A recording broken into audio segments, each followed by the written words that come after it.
Yet another beta test. This time I'm going to cut out the dual streaming. I'm going to go for basically just through the YouTube channel, just try that out and see how it's working today. So we're going to take a look and see how that's working out over here. So again, if you're popping in and popping out, thank you, and thank you for putting up with basically my ineptitude with the tech. And I appreciate you hanging out here. Beta test. It looks like this is running a lot smoother, so I'm going to keep going with that. So anybody want to join me on the chat, that would be super great. And welcome to Don't Let Your Emotions Run Your Life. Finally, video number 1, section number 1. So hope friends and family will join me over here. If you're a reader of the book, just letting folks over at the old Facebook know to come over here to the old YouTube if they can. So I'm back. It looks like things are moving smoother this time. I may have figured it out well enough, and I'll keep getting some coaching and some training in this, and I won't let my emotions run my live stream. How about that? So again, glad that you're here, and I'm going to try to pull up my what is this thing over here? This looks like live, I get my top chat. But anyway, see if anybody's chatting down there. I don't know how to move these buttons around, but anyway, if you'd like to chat with me, I'd love to hear from you. So again, welcome to Don't Let Your Emotions Run Your Life. I've already said that. So I'm Scott Spradlin. I'm a licensed professional counselor and licensed master's addiction counselor in Wichita, Kansas.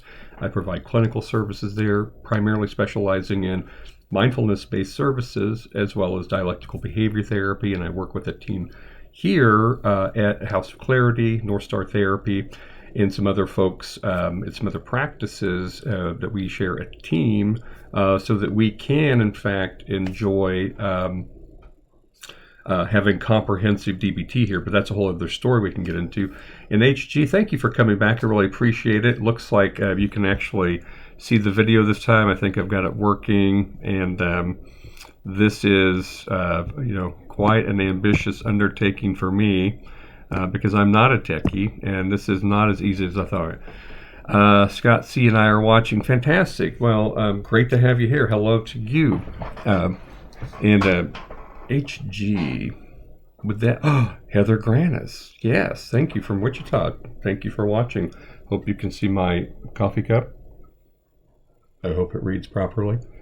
Being thankful that you're here. And if you have your copy of your book with you, then it's something you can kind of follow along in. I'm not going to read verbatim from the book, but I'm going to share, basically going to share with everybody just kind of a framework of emotion regulation using a DBT-informed approach to that. We're going to talk about things like mindfulness. So today, in 3 more sessions, it looks like you might have a few of the kinks kind of worked out. And again, all of this is coming from my book, Don't Let Your Emotions Run Your Life. There's the cover of it. So for those of you who watch now or later, that's what it looks like. You can get that through Amazon, of course. If you're able, even though we're living in the season of coronavirus, I would like to say get it from your local independent bookseller if you can. Here in Wichita, Kansas, that is, for me, 8th Day Books is my number 1 go-to. My number 2 is Watermark Books. And otherwise, of course, you can order through Amazon or Barnes & Noble and other booksellers. And I want to say thank you to everybody who's bought it. It's interesting to read reviews on Amazon. I might talk about this sometime later. So anyway, oh good, you've got the book with you as well. Fantastic. Well, then that's going to let us, you can follow along. It's great. And like I said, I'm not going to read verbatim, but I just want to touch on some key points with that, but I'm going to kind of build along the way. So one of the first things I want to start out with is, this isn't so much a talk about DBT per se. That would be a whole other set of videos. This is really about how can we avoid letting our emotions run our lives. And so the book has been pretty handy for a lot of folks, saying that it's useful to them. over the years. I mean, it came out like 13 years ago, so I'm grateful that folks are still buying it, reading it. Probably needs to be updated quite a bit. I know for myself, I've learned more about what is the more about interpersonal neurobiology, brain plasticity, things like that have really deepened my practice, and certainly the practice of many other mental health professionals who help folks out in working with their emotions. So we will kind of probably add some things in there, probably do that as well. And Heather, by the way, say hi to Scott for me. It's always nice to have other Scotts around. So I'll probably pull these up here a little bit. So one of the first things we want to start with is the idea that emotions are a full system response. I may be overqualified a little bit. I come from a kind of blue collar family. Love them all. They're fabulous people, lovely. But of course, I've had people in my family who not really comfortable with their emotions and not comfortable with understanding them, or have ideas about what they are, and they're often in my upbringing, it's like that's not really a good thing. To be emotional, for example, not a good thing. And so a lot of folks certainly come in for therapy and treatment. A lot of that's going on telehealth right now. This is an area that they definitely struggle in, and I have to say that emotions are so important to us that they're really a essential dynamic phenomena component of our humanity that helps us with our well-being, or can be a source of trouble for us, depending on how we were raised to relate with our emotions. So from the book, looking at this, the full system response, the thing is that I want to say is that in the content here we talk about observables versus unobservables, and I borrowed and resourced from Arnold Lazarus, who's one of the top researchers in understanding emotions and how they work.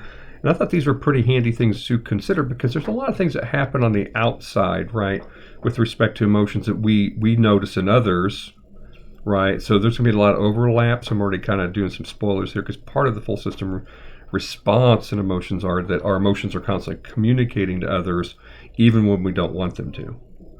Right, so facial expressions, tone of voice, posture, we're slumping down, do we look sad, mopey, these sorts of things. So our lives are just unavoidably emotional, and thank God for that. And we'll get to why that's the case, and how we can be friends with our emotions. Oh, there we go. Now I can see this chat function over here. Oh my goodness, look at me. Except that button, that's so interesting. Let's do that one. I'll do the pop-out chat. That way, if I need to interact with you guys, I can. But on an observable, borrowed again from Arnold Lazarus, we're going to look at four things. I mean, one is actions. Is there attack? Is there avoidance? What's happening in facially? What's going on with the face? And our face talks faster than our words do, and so we can give ourselves away quite a bit with what we're doing with our face, which is fine. But we can also be intentional about what we do with our face. We'll get to that later. And again, our posture. Those are things we can observe in others, and we know when somebody's probably kind of edgy. We know when somebody's kind of when they're sad, and perhaps we're triggered to want to reach out to them and offer them maybe comfort or something like that. There's also physiological reactions. Okay, these are observable to us. We feel these things happening in the autonomic nervous system. There's neurological reactions and activities. We'll be unpacking that a little bit more over the next couple sessions. There's all kinds of brain activity as well. And those are things that you can observe more in laboratory, probably. And then there's all kinds of things that happen with us in terms of hormonal changes, and neurochemically, all kinds of things happening. Unbelievable, the complexity of our emotional systems. And then, of course, there's what people say. The actual content, words that come out of our mouths. Maybe it's I hate you. I think of little kids when maybe they're being limited in the amount of cake they can eat, or whether or not they can have candy for dinner. No, kiddo, you can't have that, says a responsible parent. Not for dinner. After dinner, I hate you, mommy or daddy, and you get the scowl or whatever. Wise and well-balanced adults know that's a kid being a kid. That's no big deal. You can get through that okay. But then there comes that word, but they're displeased, right? Or I love you. And that's the thing, is a 5-year-old, 5 minutes later will be like, oh, I love you. You're the best parent ever. I couldn't ask for better. And tone of voice, what we say. So we hear tone of voice and we convey it to others with our tone of voice. Oh, is it soft? Is it tense? Is it sarcastic? Are we elevating our voice to convey a sort of passion? Or, as we fluctuate, even like if we're a lecturer, we're doing presentations and say like a video presentation such as this one here, we are able to really be more interesting or more engaging to others, or if we're trying to get somebody to do us a favor, how we speak to them will help us to maybe edge them toward the desired outcome. And again, we'll unpack that later. And also, there are environmental events and contexts around emotions. Also, emotions don't occur in a vacuum, so they're not mysterious, disembodied forces that just sort of leap into us and come from nowhere and make us do crazy things. They're part of who we are. They're hardwired to who we are. Now, as far as the 5 classes of unobservable things go, from the Lazarus perspective, one is action tendency. So there's already sort of action potential firing up. We're being primed, if you will, by certain emotions. Every emotion has associated action urges, and this gets into what are some of the good things that emotions do for us. Well, one thing that they do for us is they get us to do things. They get us to do things. So that's pretty cool.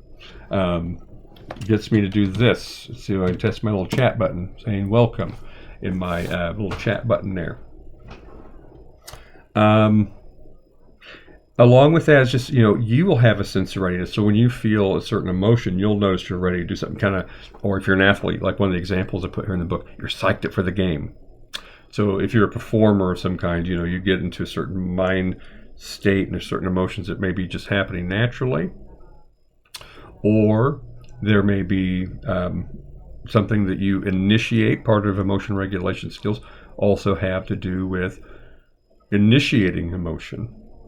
You can initiate emotion also, and you may or may not act on it. We can actually have urges to do things and actually opt to not to follow through or to do otherwise, and that will get us into down the road. We talk about skills, something called opposite action, particularly to interrupt maybe emotional sequences that lead us to engage in self-defeating behaviors, and rather with mindfulness and the cultivation of wise mind, we can turn ourselves toward what will be most likely the best, most effective action in a particular situation and context.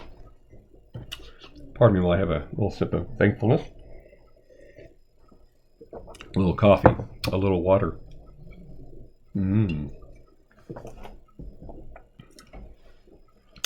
And then there's just a subjective emotional experiences. We don't see that in others. So it's what you or I feel when no one else is aware of it. I mean, so whether our face is saying something or not, or maybe we're not congruent in a particular situation. We're trying to convey an important thing, like ask somebody out on a date or tell our family member we love them. And if we're not fully present, fully integrated, so to speak, they may not really get the point. So they don't know what we're feeling all the time. So it's important for those of us in close relationships, friendships, romances, marriages, all that, so to communicate with one another, to then give words to that. But again, we'll get to that later. Okay. Also, person-environment relationships. There are all kinds of motives and beliefs that an individual person has.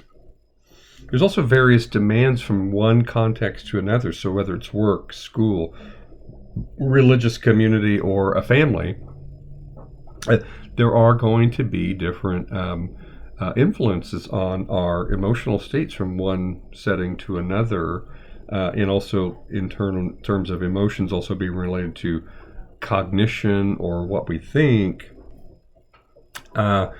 those things may be operating on us. And so, for instance, if we have a partner or a close friend who may be behaving in a way that we don't understand, we might want to ask ourselves a question before we jump to conclusions about what we think we're seeing. Is say, what am I leaving out here? I wonder what pressures they're under.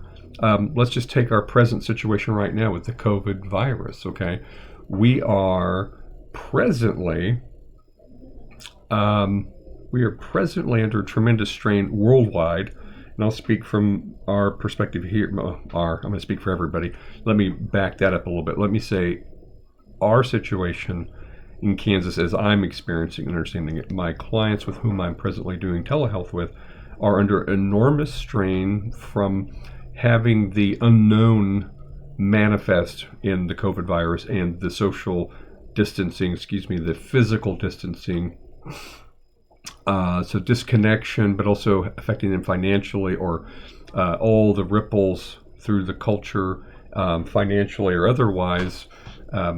Stocks taking dips. Some people have invested a lot of their money for their retirement, and that's a little scary. It's stressful. Will I have a job tomorrow? Can I go to the grocery store and not get a disease that would kill me? Can I go to the grocery store, come back, and not be a carrier of a disease that would hurt my family?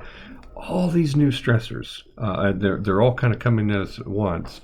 And, it's, washing your hands, trying to touch your face. You notice me, I'm trying to touch my face. Stephen Hayes has a really great article in Psychology Today right now about how to not touch your face.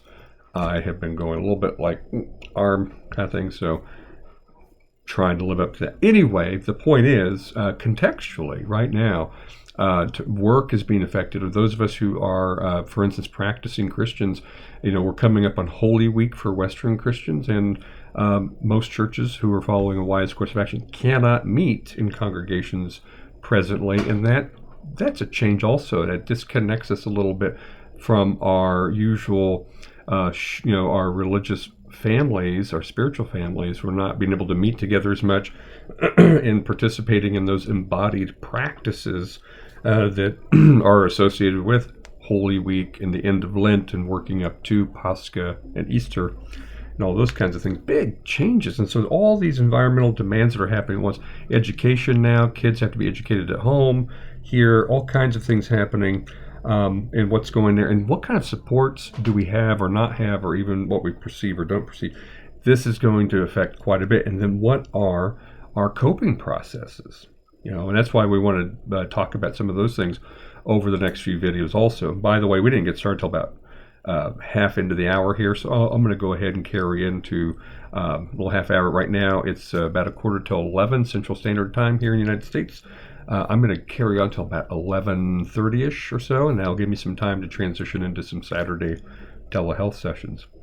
But we'll definitely be getting into that over the next few weeks. We'll look at that, and if I can refine this process, then I hope to bring you better quality video. So I'll be looking at stuff like equipment and so on, because that's apparently very important, and I think I'm going to need some coaches. So Heather, if you know any coaches, let me know.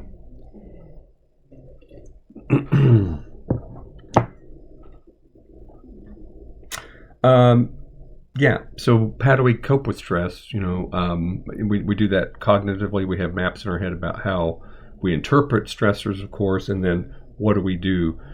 Do we eat a 10-pound bag of potato chips? Do we drink a fifth of Jack Daniels? Do we do yoga? These are stress responses we can engage in. And if we are turning ourselves toward our wise mind, then we will be able to pick up on healthy behaviors and be able to build our tolerance for distress and all those kind of things. So we'll talk about some of those skills also.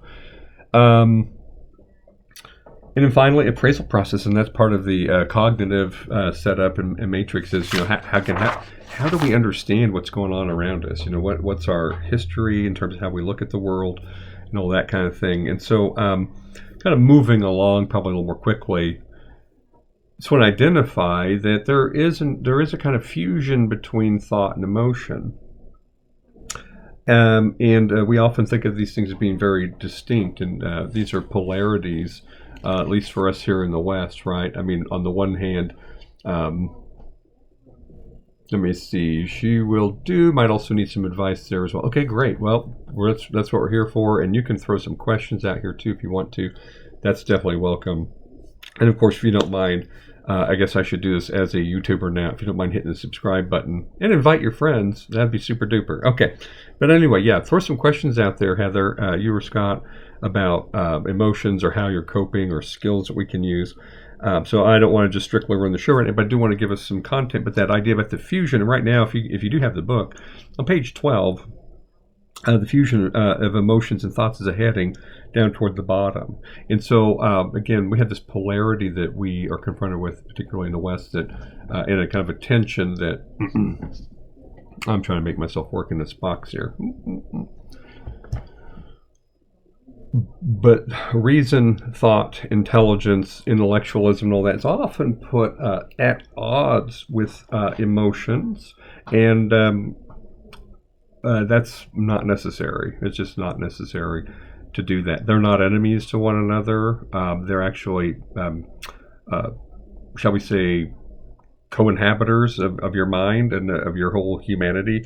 They are, they can be compatriots, they can be compadres, they can be pals and get together. And that's part of what cultivating wise mind is about. But again, we'll unpack that a little bit more a little bit later and kind of give you my rendering of that. I should say that I don't really speak for anybody in particular except for myself on these matters in bringing my education, training, and experience clinically and also just personally. When you start to learn some of the skills from this book, it's going to be hard to tell if your thoughts come before or after your emotions. Or maybe it's both. I mean, these things are kind of happening simultaneously. That's that full system response. Something happens, there's definitely a trigger of some kind. The trigger can be internal, it can be external. And that trigger is going to kind of launch this whole system of emotions. A lot of stuff just happening simultaneously and just as a matter of the way it works, this full system response, this whole matrix. So there's going to be a change in muscular tension. There's going to be a change in the particular hormones and neurochemicals that are active in your brain. And then your body's going to do certain things. Your blood flow is going to change. It'll slow or it'll quicken. Muscles will get tighter or more relaxed.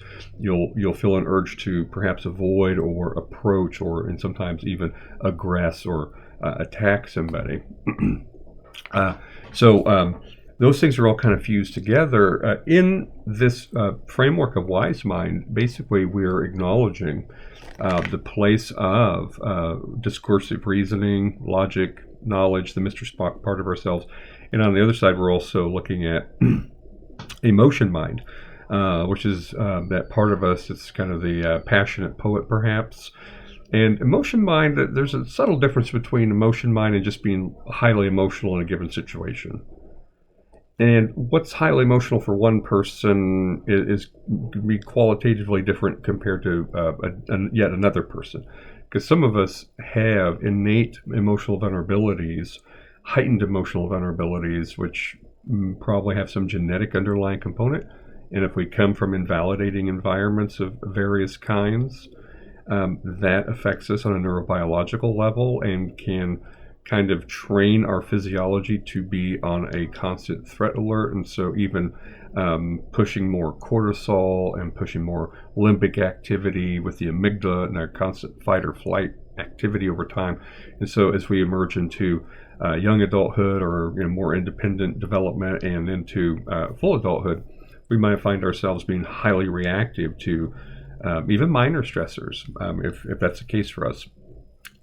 But in wise mind, what we want to do is we want to affirm the emotions as friends, as shepherds, and informants, if you will, and befriending them in a process of mindfulness and integrating emotion mind with the Mr. Spock. So it's kind of getting our poet and Mr. Spock together and having them dialogue with each other, if you will. Again, this is my take on all of this. But there's a space there where we will feel grounded. And over time, I think it's even where folks have experiences of spaciousness, connectedness. I feel love, I feel secure.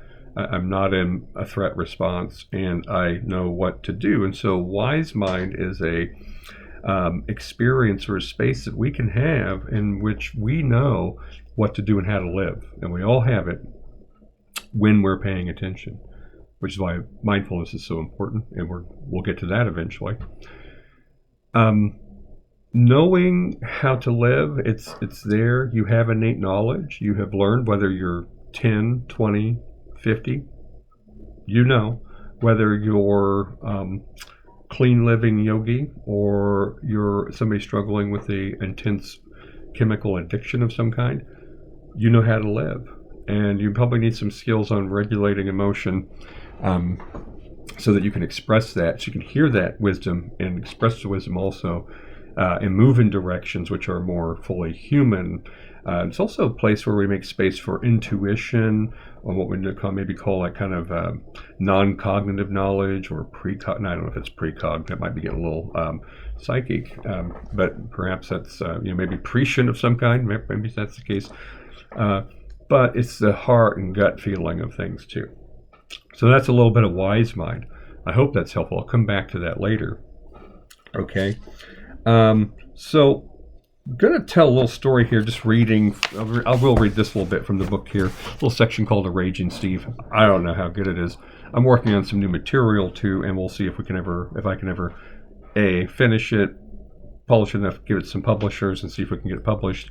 But I will certainly be sharing it with anybody else who will listen, and clients are benefiting from all that good stuff. So, A Raging Steve, A Tale of Driving. Do you ever have irritations when you're driving? Because if you don't, then I may be all alone in the world. I hope that's not the case. So, here's the story.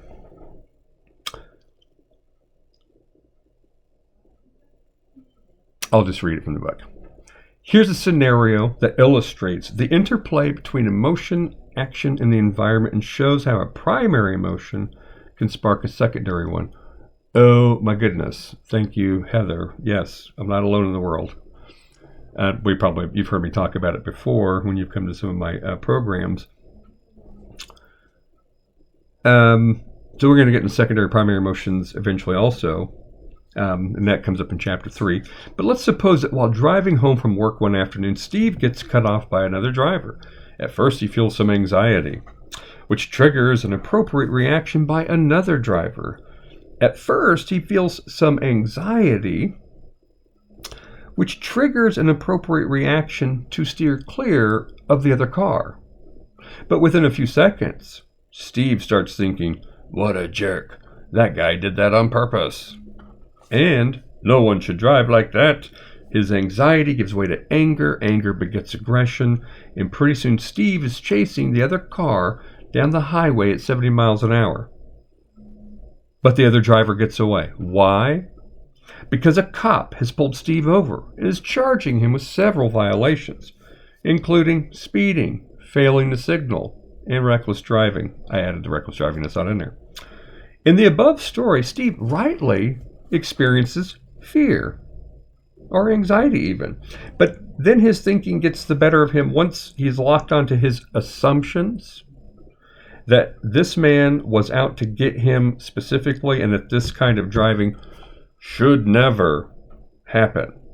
His thoughts compounded his emotions and told him he needed to show that jerk a thing or two about good driving. His anger was reinforced by angry behaviors, so strengthening that, so just kind of really continuing to feed that, not slowing that anger, not observing it, just kind of going impulsively. And he impulsively chased the other driver. You can see that with Steve's thinking that continued to prompt and maintain and even intensify his anger. Whether Steve is right or wrong for getting angry isn't important here. What matters is that his indignation at the other person's unsafe driving led him to become an unsafe driver himself, and resulted in a speeding ticket. In the end, his thinking led to ineffective behavior that made the situation worse. So he was probably dipping into emotion mind.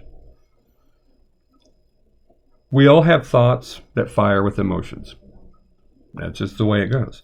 If they come after a primary emotion, then they may produce a more complicated, learned secondary emotional response, like being indignant for a slight to save face, especially if you're maybe a little bit on the macho side as a guy, I got to come off as very strong bravado. If you're come from a background where showing weakness is considered poor form, we can't help it. So evaluations of our well-being, whether for survival or social standing, do factor into our emotional responses and affect our connection with other individuals and our communities. And there are times when you might react with a judgment or interpretation about a situation that will trigger emotion or intensify emotion that has already been activated. So you could say in this case, Steve's full system was firing anger and ramping up to rage.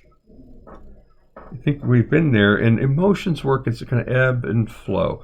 They don't stick around forever. I also want to say I appreciate Heather sharing that she knows what it's like to be irritated on the road. And it's one of those things I work on, which is probably why I put the story in there. And so, how we interpret and can we accept a situation as it is on its own terms? Somebody, swerves in front of me. Maybe I back up with my car, I just get out of the way so I'm safe. I feel a little burst of emotion. Emotion does its job. Everybody's safe. Everybody's okay. Keep driving. That is adaptive, functional emotion. But we feel that startledness, and then we get there's a lot we're going to be unpacking, but these habitual thoughts that we have that have been conditioned over years, that shouldn't happen. I do not accept that. And so I'm going to chase somebody in my car until I can get them to pull over or follow them into a parking lot somewhere, which right now, nobody should be doing that because we are physically distancing. But if we do that, then what are we going to do? We're going to give them a polite lecture, which they will politely hear and make amends with us? Probably not. Probably continue to escalate the situation in some way. And so that's also an indicator that we are falling into emotional suffering, which will also be a subject of our next few meetings here on YouTube and also over on Facebook. Finding that there's an option to stay out of suffering, emotional suffering, that much of my emotional suffering, your emotional suffering, has to do with my habitual thoughts, my habits, perhaps my lack of skill and willingness to accept reality as it is in a given moment. So we'll be thinking about that. So thinking about emotions ebb and flow. In the book, there's some exercises there that you can work through, but just kind of like processing a little bit about, just intensity of the emotion of love or happiness and joy or anxiety. And just, going to encourage you to kind of think through and notice what happens with you on an emotional level, just day to day. Use the book to kind of, do those worksheets that are in there. Reflect on it. How long did it last, or did it seem to last? And if it seemed to last longer than a minute or so, was that because I was rebooting a particular emotion by ruminating? And ruminating, as I understand it, would be a form of it's kind of negative meditation. Kind of latching on to a particular thought that drives us crazy, but we just hold on to it tenaciously. So we're going to use mindfulness to learn how to relate to that a little differently, and it'll make a huge difference in your life and how you do deal with your emotions. Now, I'm going to skip ahead a little bit here. I'm going to go ahead and jump into chapter 2 of the book and just talk a little bit about what are emotions for. I'm probably going to riff a little bit. Should you have questions later, leave comments down below, see if we can answer those. I might see if I can tackle those in future broadcasts.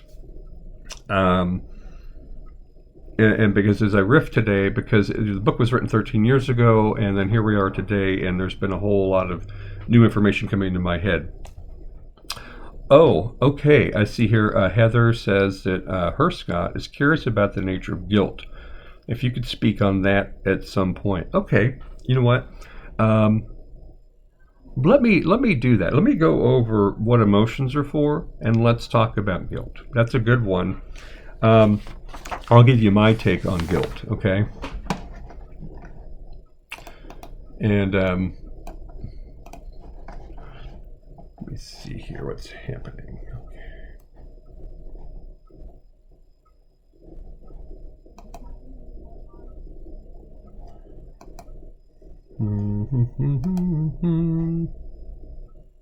Just letting people know where we are. But what the heck are emotions for, right? Are they just for driving us crazy? Are they just for causing pain, agony, suffering, misery? Because I think when we think emotions, I think that's where a lot of us go.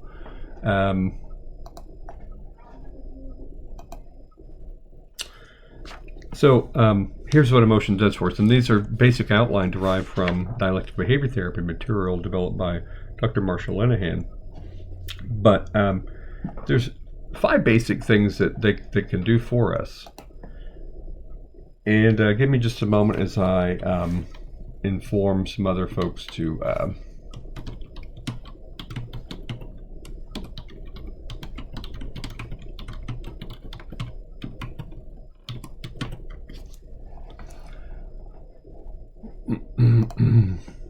let them know where we're at, because I dropped a bunch of people over Facebook.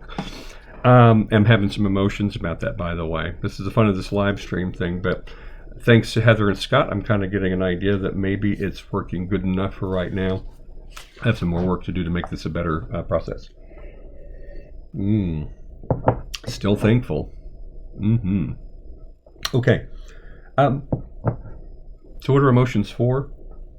One, they prompt us, they organize us for action. You'll notice the word emotion. If we took E off, you got motion. Now that's a real, linguists aren't going to be really impressed with my etymology there. But it is rooted in Latin ideas of moving out. This is an experience of things that move us to take action. Right, so they move us to do stuff. They organize us for action. So this is why emotion regulation is an important executive functioning skill, so that we can be successful in our day-to-day lives and kind of do the things we want to be able to do. Everything from getting up, getting dressed, getting a job done, gardening.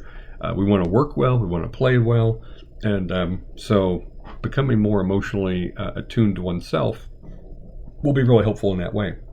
They also give us really important information about what's going on in a given situation, what's going on out here in the environment. Am I safe or not? That kind of thing. They're they're definitely for motivating action, aimed at getting us to do stuff. So they prompt and organize. So it's kind of the readiness state, and then eventually motivate us to take action. And they're also for communicating others. Our emotions are inextricably linked in with our relationships with others, and whether or not these are healthy relationships or good relationships, are we safe or not, all that kind of thing. So it's important that we know our emotions. We'll come back to some more about that. And here's the good news: is they are fundamentally adaptive. Fundamentally adaptive. How cool is that? I think that's pretty cool. So when a particular emotion's triggered, your whole body goes on a sort of alert. It's ready for action that's related to whatever the particular emotion is. For instance, anger can organize you mentally and physiologically to become aggressive, but not just aggressive. It could do that. Fear will get you ready to flee. You got to run away from danger. So we're talking about some, again, amygdala, limbic system reactions to situations, which where our emotions fire up from. So we get to flee for safety if we need to, or if we're socially embarrassed. Even maybe we're gonna get away from the situation because we feel flooded with embarrassment or humiliation. If our mind begins thinking fear-related thoughts, our body will also feel that. So if you were to sit around and think about one of your saddest moments from your history, maybe it was your first major heartbreak, maybe it was the passing of a beloved pet or another human being that you love very much, you'll notice that your body changes with that as you remember. Or as we think about future events, we can imagine situations where the body begins to respond. Heart rate can change. We might feel emboldened, or we might feel desirous, or we might feel fearful about something that's coming, and already start kind of creating a big complicated mess for ourselves. But these emotions get us ready to do things, okay? And so one of the examples I give here, and this will get us from not only prompting, but also fulfillment of it. One of my cherished cartoon examples of this would be when I'm crossing a street in downtown Wichita, which is not a bustling metropolitan area by any means, but we do have a public transit system. I start to cross the street in what we call Old Town in our downtown district. Suddenly I see a bus coming at me. I'm not going to stop and try to remember my physics formula for velocity, distance. I don't have time for that. So this is where reasonable mind isn't necessary, but my emotions will organize promptly, already register this whole thing as danger. Just get out of the way. And that's the wisdom of emotions. Isn't that fabulous? It keeps us alive. Or the story I tell in here, which is pretty silly in the book, the foaming doggy. So if I see a dog wandering around, he's foaming at the mouth, I'm probably going to get some indications that the dog may be rabid or acting in an aggressive fashion. I'm getting information from that dog too, because dogs are mammals. They have facial expressions. They behave in ways that we're able to interpret. I need to stay away from the foaming doggy. That's just going to be bad news. Yeah. So, prompt us for action. We could run for safety, get out of the way of the bus. Okay. So anyway, the whole biological body, the whole body is primed to take action, consistent with whatever that emotion is. Emotions give us important information about what's going on in a given situation.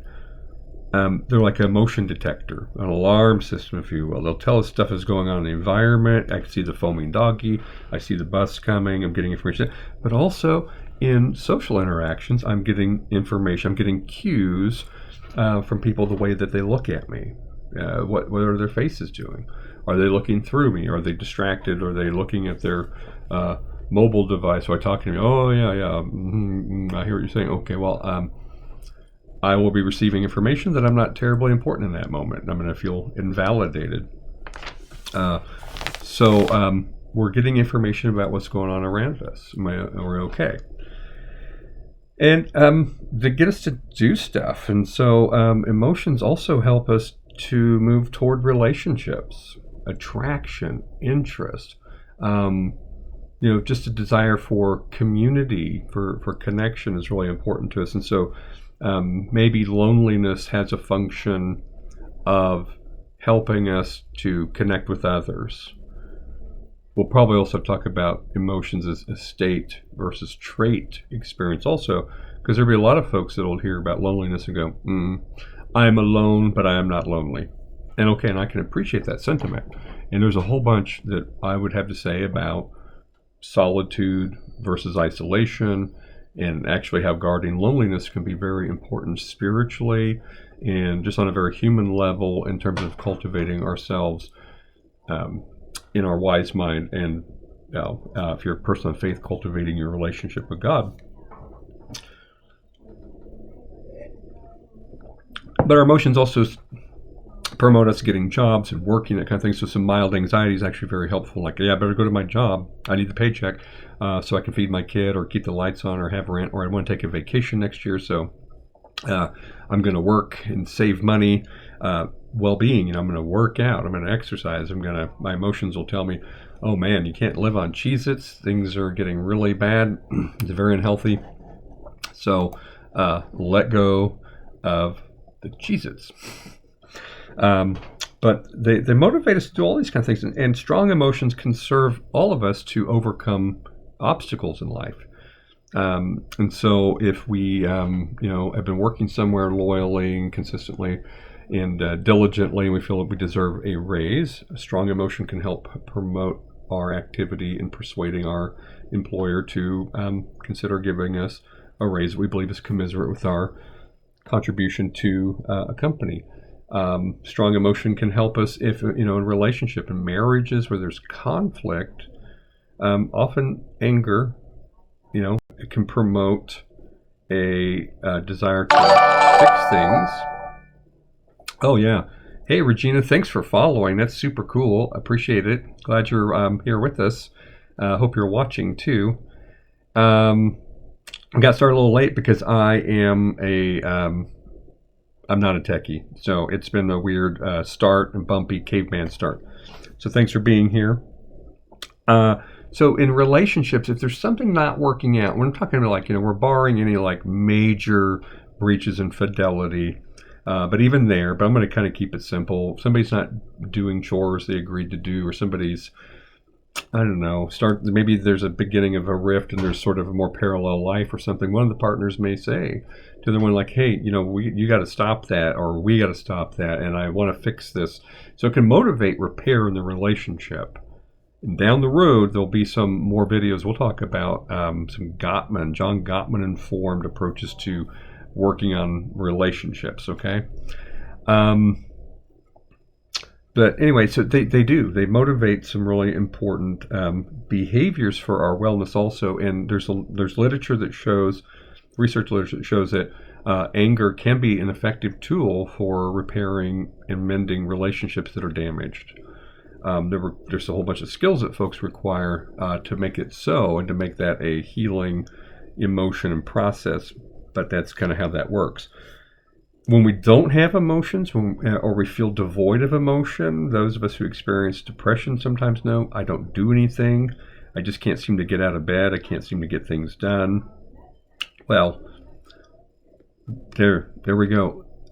That lack of emotions, in the absence of emotion, we could say, wow, I really could use some emotions to get out of bed. And this is why we have to be bodily active as one of our number one defenses against abject depression. Be one of our major tools for that, opposite emotion action.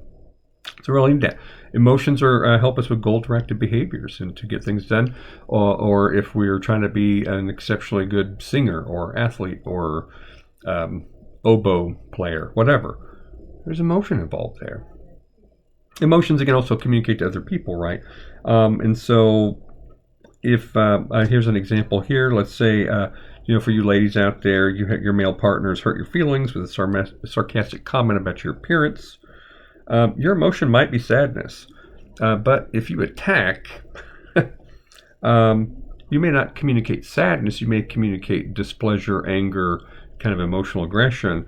And partner, who may otherwise normally be receptive to communication and connection, may be a little put off by that, right? I mean, it works both ways, by the way. I don't want to pick on the ladies in that one. So, anybody who's a teenager who might happen to be watching this, that would be amazing. You need a lot of skill to let your parents know how you feel about things in an effective manner. So, like sulking, pouting, refusing to communicate won't solve problems or impasses or get them to do things that you want. Those emotions are very understandable, but those behaviors maybe get in the way of you really getting what you want. Like you want to extend your curfew, changing your appearance, and just say, hey, can I stay out till 10:30 tonight instead of 10?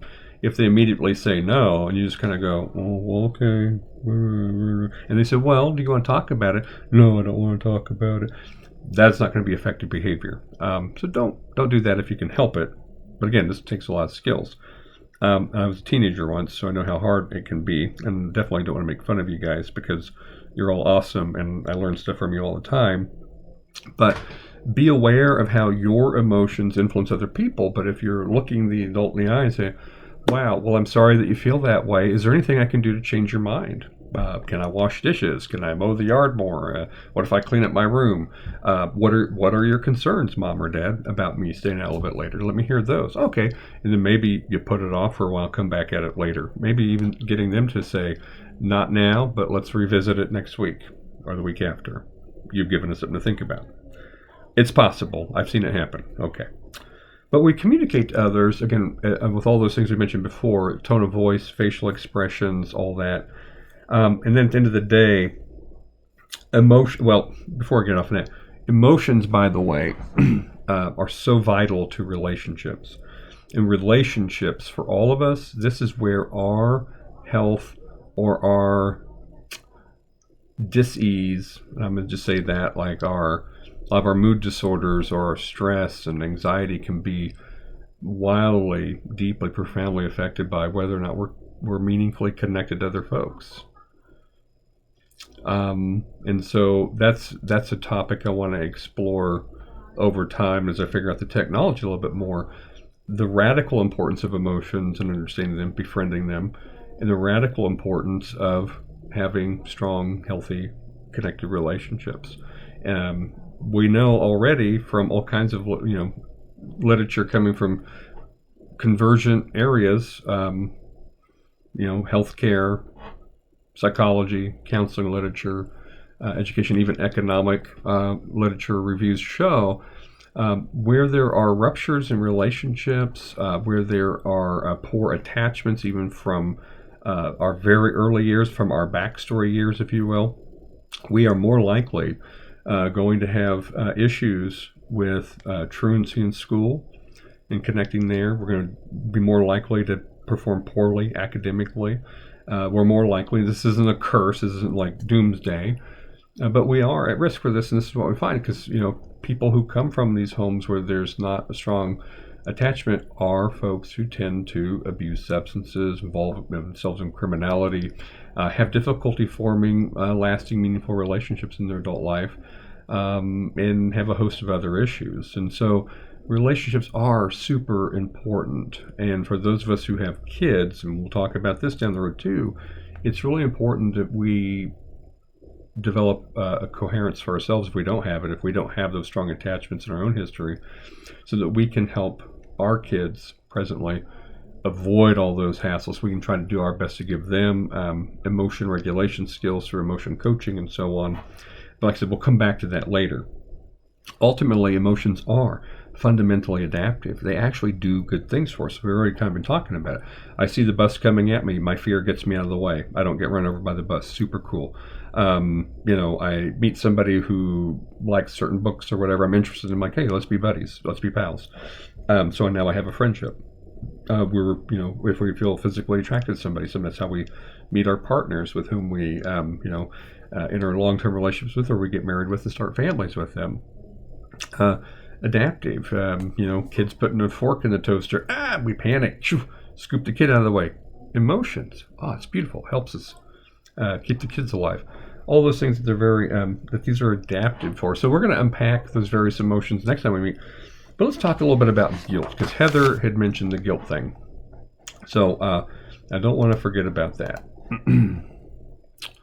Okay, time for guilt.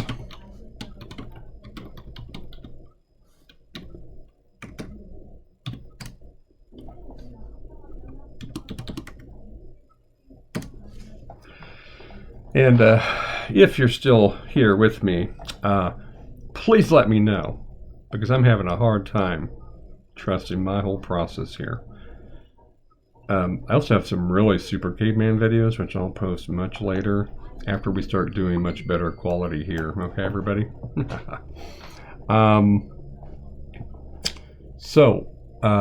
Guilt. What about guilt, right? Yeah, that's a tough one for people, because some of us may be subject to what I think of as excessive guilt.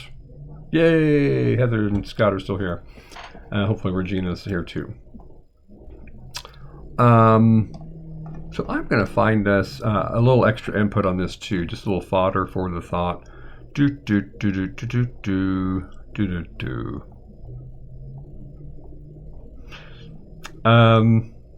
Yeah.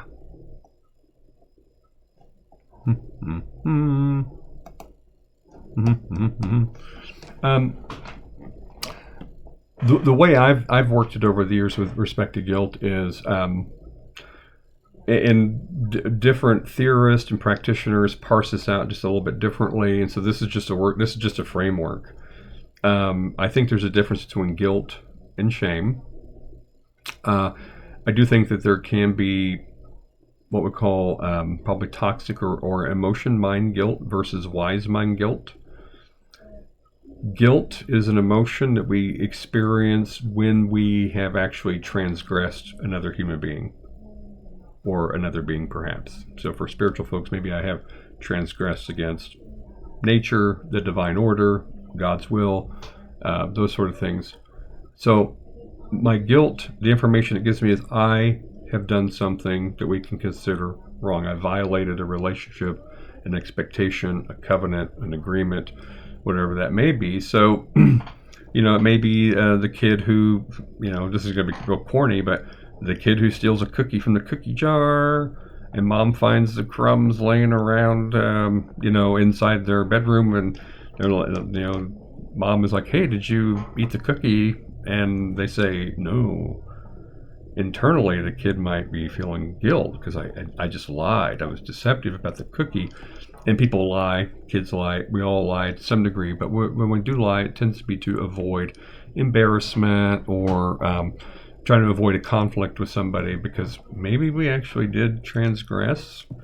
Or, I think about this. I think this happened to me as a teenager. There's so many things that happened, plus I think I dissociated a little bit during my teen years, and I'm not joking about that. But there were, either with a friend or one of my cousins, we broke a window out of a neighbor's house while playing with a ball or a frisbee or something. We did that. I felt guilty. We went and knocked on the door. I mean, they heard it anyway, but we didn't run away, out of fear, because we live right next door anyway. But and they're nice people. I did that. So sorry. I don't remember how we made amends. I think maybe my paper route money went to partial replacement for that. But that's guilt. Or if I'm in a committed relationship, but I flirt with or engage in intimate, emotional, or physical relationships with other people, and that violates the understanding of fidelity, I may feel guilty about that. Guilt is not a bad, wrong thing to experience. It's going to feel awful, but it actually can produce change, what some people call repentance. It can remind us to come back to our wise mind values and come back to that. And like I said, I'm just looking around here for a little input on it, because some folks, a couple of emotions that people, there's several emotions that all of us have trouble with. Two or three of them, I'm going to say three of them that are probably common bugaboos for folks are, one is anger. We have difficulty understanding that. One is it okay and adaptive, and because a lot of people say it's bad. Because some of us, we do see red, or we become enraged, or we do some harmful things while we're angry. Another one is guilt. This is one. And then jealousy. Jealousy is another one. And I think we probably want to maybe kind of do some sessions on those specifically, kind of see what we can do with that one, or with all of those. So looking at guilt, here we go. I'm just pulling a little information here from Dr. Linehan's skills training manual, and just some thoughts about what are prompting events for guilt. Well, it could be just doing or thinking something that you believe is wrong. That could be something that causes guilt. Causing harm or damage to another person or object. So breaking the neighbor's window, that's a transgression of guilt. I feel guilty. How we interpret guilt also will be important. Like, oh man, I'm guilty. I did it. I'm wrong, and I'm going to make repair. Or I'm going to cut and run and disappear to an island nation somewhere if you want to be super avoidant. But you're going to feel kind of hot, red in the face. You may feel some adrenaline when you're experiencing acute guilt. You could even feel maybe like you're suffocating a little bit. But actions that can come from that is we can try to repair the harm and make amends. And so again, this is like we break the window of the neighbor. Here's reimbursement, or if I have the funds, I'll hire somebody to come out and replace your window, and I'm going to apologize. I did that, right? Maybe I'm rushing through a door at a restaurant and I don't see this person next to me, and I kind of bump into them. Yeah, a little bit of guilt says, oh, please forgive me. I didn't mean to bump into you like that. I need to pay attention. So then it brings you back to yourself. So you're like, okay, watch what you're doing with your body. Don't push old ladies out of the way at the restaurant, or that we won't practice that for a while because we're physically distancing right now. But we may give gifts to folks to try to make amends. So we will maybe say, for instance, if we speak harshly to a child, it's disproportionate to the triggering event. They do something that displeases us. We yell at them. We raise our voice. Maybe we call them a name. I'd say if we experience guilt, it's okay to provide perhaps some kind of gift. That's a common human behavior. But I think, say, in those situations and in close relationships, we also need to be able to look the person in the eye against whom we have transgressed and say, I'm sorry, I have offended you. I don't like the way I treated you. I didn't like that I pushed you out of the way. I don't like that I raised my voice at you. I don't like that I broke your window. That was very careless of me, and I'm committed to not repeating that again in the future. So these are ways that guilt can be very, actually affirming of wise mind and our values, and even help us improve our relationships. Again, but that excessive guilt, which may be more in the shame world, excessive guilt, it's kind of like some of us are maybe have. So let me put it this way. This is probably a good place to kind of put in this thing about state versus trait. State guilt, meaning I'm experiencing an acute state of guilt. I just broke the window. Oh no. I go talk to this person. I did it. Here's the money. Let's repair the window. Okay, great. Honey, I know I was late for dinner. I'm so sorry that I was late for coming home this way. That's okay, because then I can let my partner know I acknowledge being tardy, and I know that that's important. To let people you love know where you're at. That way they know you're not, in a 10-car pileup or something. But trait emotion is one where we kind of get a default mode where, we're apologizing constantly just for taking up air, or we're apologizing for having an opinion, or I'm sorry. Do you mind if I eat food? I mean, it can become quite extraordinary, quite entrenched, and that's where it becomes more of a trait response, just as other emotions can become trait responses. Just like sometimes when people give us some criticism, and it may be intended to help correct a behavior. If we come from invalidating environments, we may be super sensitive to criticism. We may hear that we may experience profound shame or guilt disproportionate to what's actually happening, and the other person doesn't intend it to be so big. Anyway, that's what I got for guilt right now. So let me know if that was helpful or not for you and or Scott on that. And I think we're getting to a place where it's probably going to be a good time to wrap things up right now. I do want to say thanks to everybody that logged in the very beginning and tried to follow. I think I may have this figured out. Like I said, I will continue making improvements on equipment and tech and learning my way around the live streaming technology and all that kind of thing, and upgrading equipment. So please come back. I want this to be a useful platform for you.